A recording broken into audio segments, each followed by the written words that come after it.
Hello, welcome back to my channel. Today I'm gonna look at Daniel Smith Mayan colors. I've been wanting to make this video for a while now. It took me a while to even just get the paint, and then I never made a video. So I finally sat down to work on this. So we're gonna be looking at the range of Mayan colors by Daniel Smith. If you don't know Daniel Smith, they are a US manufacturer of professional artist quality watercolor paints, and they are fantastic. From a person who makes their own handmade watercolors, and I'm biased over my watercolors, I can still say with confidence, because otherwise it would be a lie. Daniel Smith colors are fantastic and they perform wonderfully. So if you're in the US, I definitely recommend them. Let's first look at the tubes. Maybe we have Mayan Yellow PY223, Mayan Orange, which doesn't list any pigment information, Mayan Red PR287, Mayan Violet BB58, and Mayan Dark Blue BB82. Lastly, we have Mayan Blue Genuine, which just lists genuine Mayan Blue as a pigment, which is makes sense, I guess, even though there is a known pigment in this mix, but we'll get into that later. So the information I could find about these paints is that the first 5 colors that I listed, the yellow, orange, red, violet, and dark blue, they evolved from the research that the University of Texas El Paso made on trying to recreate genuine Mayan blue. They ended up with this array of pigments, which were later assigned color index numbers. So I'm gonna leave a PDF down below with the information about the pigment information on the Mayan colors. There were like 8 or so, or 10, I don't know, I don't remember. About the Mayan Blue Genuine, if you don't know anything about it, it is made, which gives the blue hue to Mayan Blue is indigo, which is really interesting because indigo is made from a plant, and usually plants are not very life fast. Indigo pigment, the indigo pigment in general, first, it's super stinky, by the way, fun fact, and it is super fugitive, and it is, it is absolutely not advised that you use this in a painting that you're gonna like hang in your living room or sell to someone. So there's that.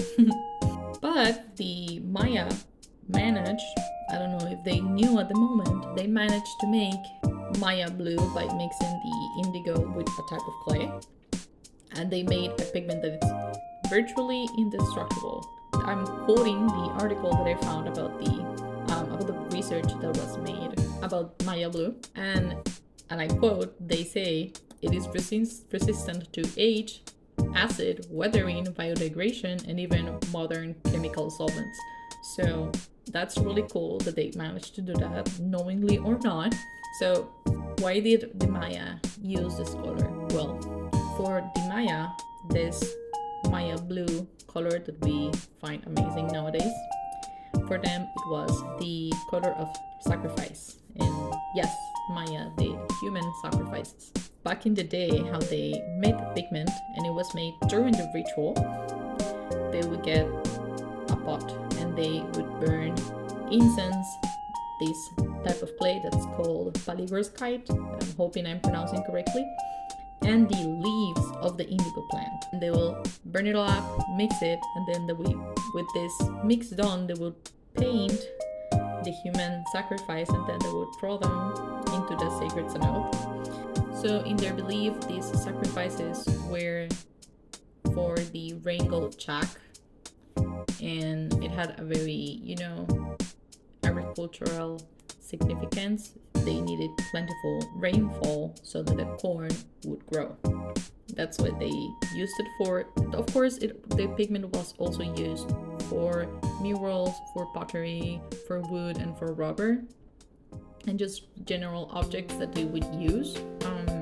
Something I found was something else that I noted while reading this article was that pigment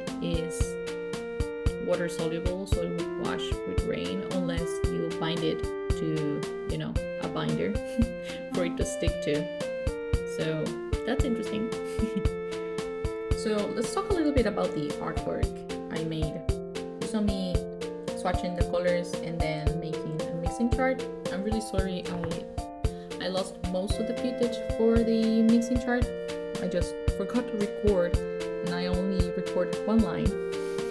But anyways, something's going on with that side of of my sketchbook was applying the color a little bit weird, which was strange because the other page was completely fine. I didn't have any issues. Maybe the sizing is not correctly applied on this piece of paper. I don't know. Oh, if you're wondering, the sketchbook I'm using is the Paul Rubens watercolor sketchbook, 100% cotton. It is, and it's also hot press, and it is my favorite paper overall, even if I had a faulty page. It takes so much beating. I love it. I'm not sponsored by Paul Rubens, but if Paul Rubens wishes to sponsor me, I will be very happy. Anyways, what do I think about the paints? They're good. They are, Daniel Smith level quality.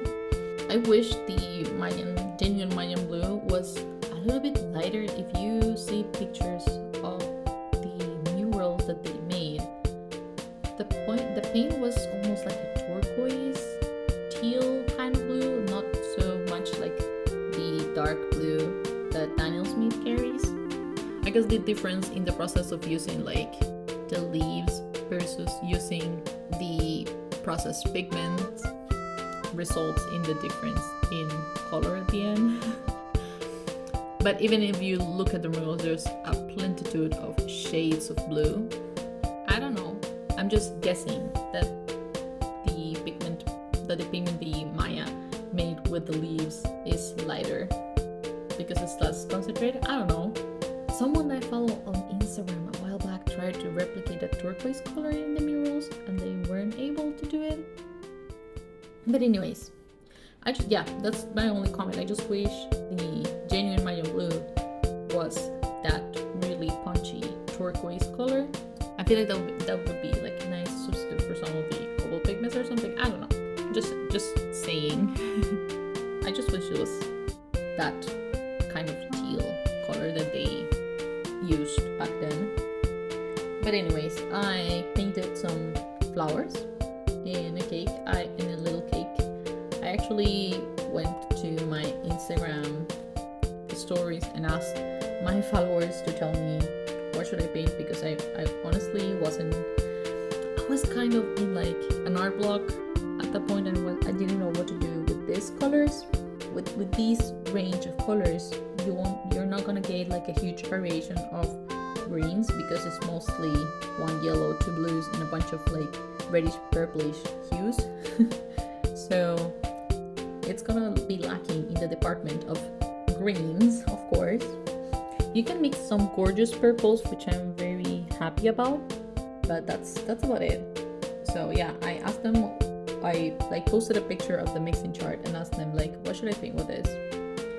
So the flowers and the little cake was a suggestion, and then the girl playing with the cats in the rain was another one of the suggestions. Very happy about the painting. I had a little bit of a mishap, and the paper that I was using was expired, which was fun. I had to line it again, so I had quite a lot of fun. I was also testing a new tape that I bought from Jerry's Adorama, because the art tape that I was using before was horrible and it would like peel up. And I don't know what happened, because it is the Paul Rubens tape, by the way, which the first roll that I had from this tape was amazing and will never peel up from where I stuck it down.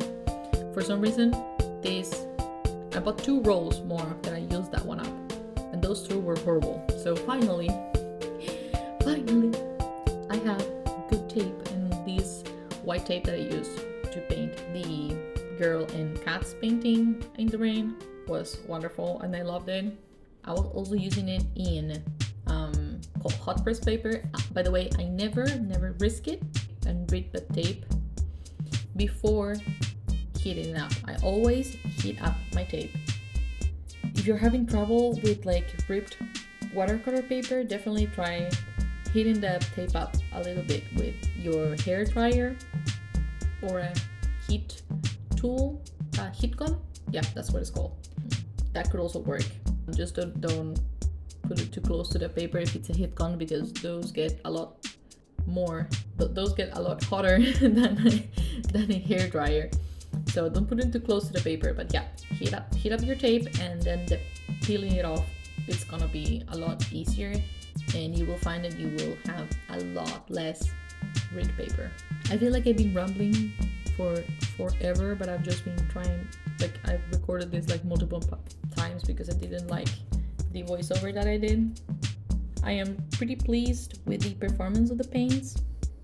I was surprised about how the yellow and the orange are pretty strong. The orange is a little bit more opaque than the others. The genuine Mayan blue is a little bit streaky. If you see it in the swatch that I made, it's a little bit more streaky than the others. The Mayan red was a blessing in disguise. I just love the hue that it has. It's like, I think it reminds me a little bit of quinacridone coral, but I don't have that paint, so I couldn't say for sure. But I feel like it has like a similar hue to that paint specifically.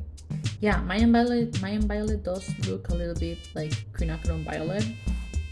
I think it's less strong, but yeah, I'm overall super pleased, super happy. These paints are great. Honestly, if I want to be honest, I think the Mayan Blue Genuine is my least favorite of the 6, which is a bummer. Mostly just because of the streakiness. The rest are fantastic. There's just some things that you can avoid, certain pigment properties, just maybe that blend themselves better for other mediums that are not watercolor.